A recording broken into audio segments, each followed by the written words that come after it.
Hey there, fellow Earthlings! Welcome back to where we explore the most mind-blowing what-if scenarios. Today we're diving into a hilarious thought experiment. What if the entire world was a single country? Buckle up, because this is going to be a wild ride.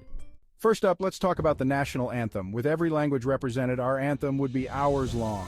Imagine singing that at sports events. Now think about the traffic jams. If everyone decided to visit the Eiffel Tower, the Great Wall, and the Grand Canyon in one weekend, well, let's just say gridlock would take on a whole new meaning. Speaking of holidays, we'd be celebrating every cultural holiday. Almost every day would be a day off. Goodbye, productivity! And the Olympics, they'd be pretty boring with only one team. And the gold medal goes to Earth. Then there's the national cuisine.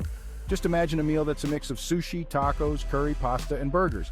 It would take days to prepare. Time zones would be a nightmare. Deciding on a single time zone means some people would always be awake at odd hours.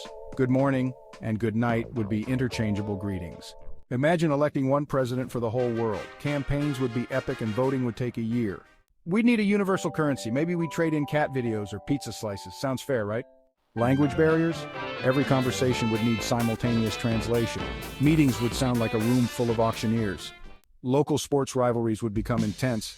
My city can beat your city would replace national rivalries. Tourist spots. The whole world would be both tourist and local. Every place would have a locals-only spot that's actually for everyone. Uniforms? We'd need a global uniform for schools and work. Fashion designers would have a field day making it both professional and casual, warm and cool. The evening news would cover everything from Mrs. Smith's cat stuck in a tree to a new discovery on Mars.